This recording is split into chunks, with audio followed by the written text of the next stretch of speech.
18 दिसंबर 1994 port Elizabeth की एक शांत रात एलिसन अपने घर के बाहर अपनी कार पार्क कर रही थी।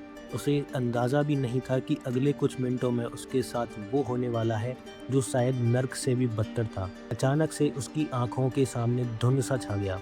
उसे कुछ महसूस नहीं हुआ कि उसके साथ क्या हुआ है। उसे किडनैप किया गया, बेरहमी से टॉर्चर किया गया, उसका गला काट दिया गया और उसे मरने के लिए छोड़ दिया गया। डॉक्टर्स का कहना था कि साइंटिफिकली उसका जिंदा रहना नामुमकिन था, लेकिन एलिसन ने मौत को ऐसे चकमा दिया कि इतनी क्रूर हालत के बाद भी वो जिंदा बच गई। तो दोस्तों, आज की इस वीडियो में हम जानेंगे एलिसन बोथा की वो कहानी जो उस रात एलिसन ने अपनी बंद आंखों से महसूस की थी। अगर आपका दिल कमजोर है तो ये वीडियो अभी छोड़ दें, क्योंकि यह कहानी सिर्फ सर्वाइवल की नहीं, रूह कपा देने वाले चमत्कार की है। एलिसन अपने घर के बाहर अपनी कार पार्क कर रही थी। उसकी कार में अचानक एक अजनबी घुस आता है, जिसके हाथ में चाकू होता है और दिखने में बहुत ही खतरनाक। फिर जुड़ता है उसका दूसरा साथी। ये थे फ्रांस डुआंट और थोनिस क्रूगर। दूसरा साथी ने एलिसन को पीछे से सर पर मारा और थोड़ी देर के लिए उसकी आंखों के सामने धुंध सा छा गया। वो उसको शहर से दूर ले जा रहे थे।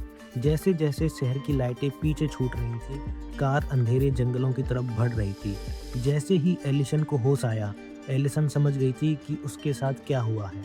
एलिसन ने उनसे गुहार लगाई कि मुझे जाने दो, तुम्हें क्या चाहिए।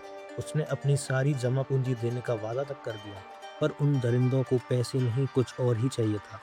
घंटों दुष्कर्म करने के बाद हमलावरों ने सोचा कि अगर इसको जिंदा छोड़ा तो उनका बचना नामुमकिन था। एलिसन उन्हें पहचान लेगी, इसलिए उन्होंने फैसला किया इसे मार डालते हैं। उन्होंने एलिसन के पेट पर 30 से ज़्यादा बार चाकू से वार किया।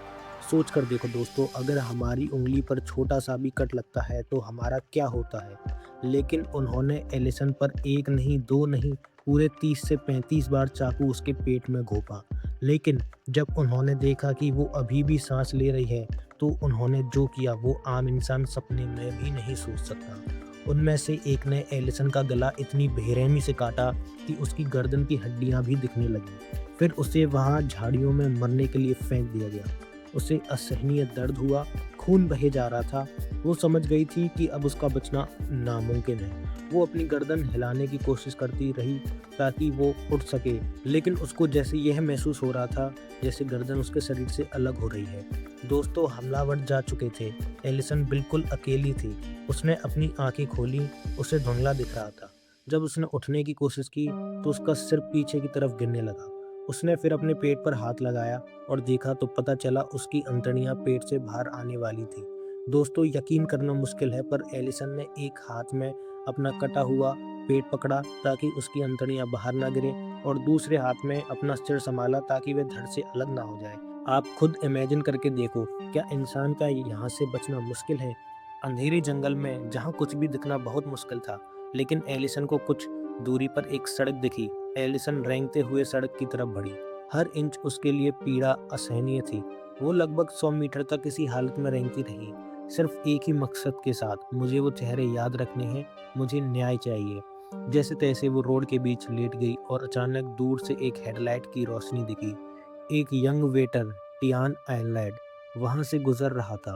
उसने सड़क पर एक खून से लथपथ चीज देखी। उसे लगा कोई जानवर है, पर जब पास गया तो उसकी चीखें निकल गईं। वो फटाफट से अपनी गाड़ी में उसे बैठाकर अस्पताल ले गया। जैसे ही डॉक्टर ने उसे देखा वो दंग रह गई। खून से लथपथ गर्दन आधी कटी हुई, आंतें पेट से निकली जा रही थी। मेडिकल हिस्ट्री में ऐसा केस पहले कभी नहीं देखा गया था। डॉक्टरों ने उसका इलाज तुरंत किया और चमत्कार से एलिसन न सिर्फ बची, बल्कि उसने उन दोनों दरिंदों को पहचानकर उम्र कैद की सजा भी सुनवाई और उनको सलाखों के पीछे पहुंचा दिया। दोस्तों, आज एलिसन बोथा एक बहुत ही बड़ी मोटिवेशनल स्पीकर और ऑथर है।